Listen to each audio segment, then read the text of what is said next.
You are worthy. And remember who you were before the world got a hold of you.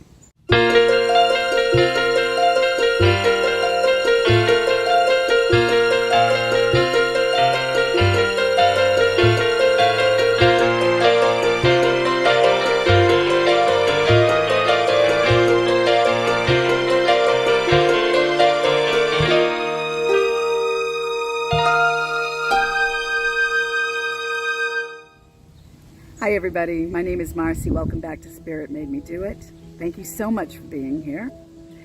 And I do want to let you know that I am still running the contest for 2 free readings.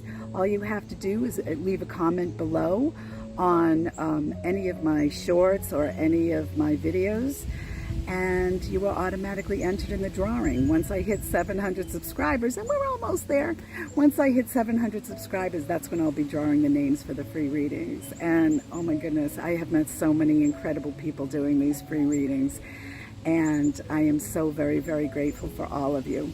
And this is my way of saying thank you for being here. Okay, so let's talk about what Spirit wants to talk about. First, let's talk about how I figured out what Spirit wants to talk about.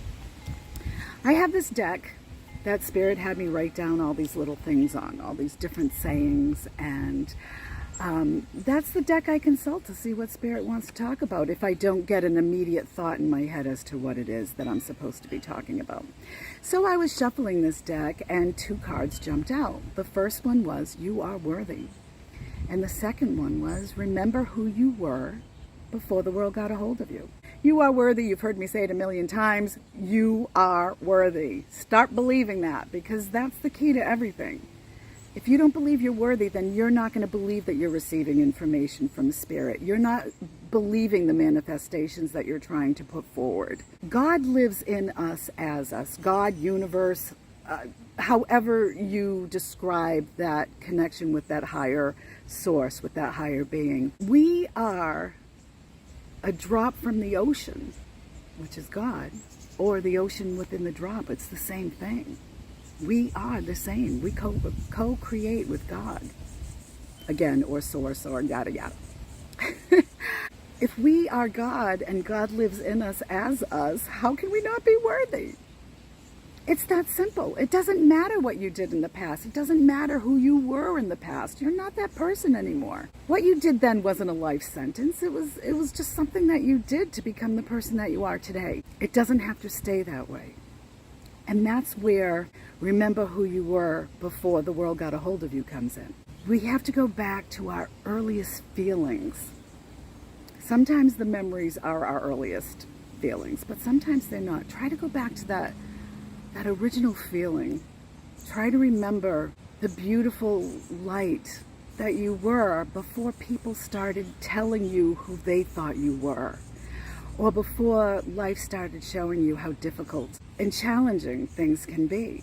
Before they put the words difficult and challenging and all of these words that bring up fearful feelings, before those words even came into your vocabulary. Go back to that being of love.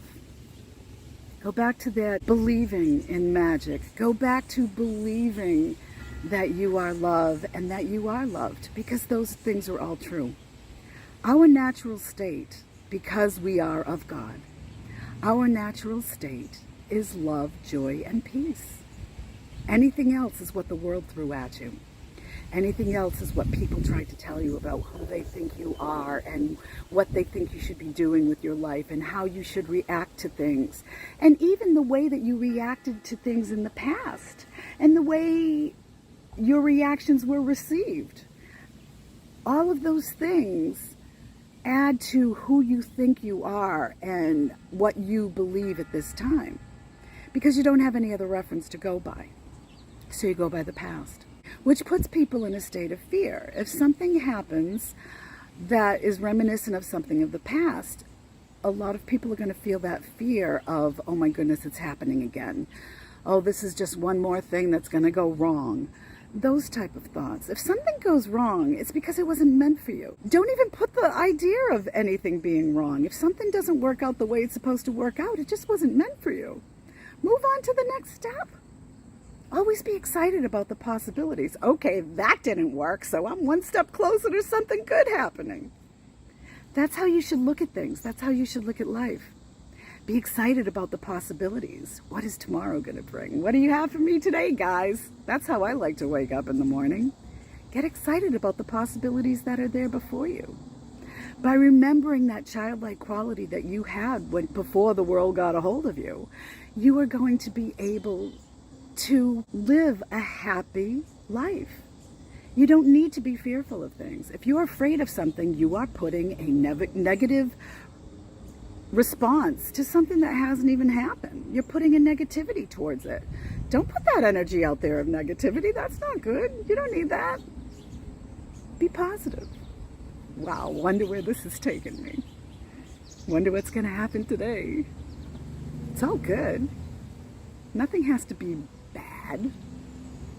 Just because it doesn't go the way you want it to go doesn't mean it's bad. Just because you may have said something that you shouldn't have said doesn't mean you're a bad person. Just because you did something you shouldn't have done, it doesn't make you a bad person. It makes you human. It gives you an opportunity to look at the things that did not work for you or did not resonate with you. It gives you a chance to grow and be and recognize the beauty of God within you. Go back to that state. Go back to that place of God. I promise you, you won't be disappointed. Take care, everybody. Love y'all. Bye.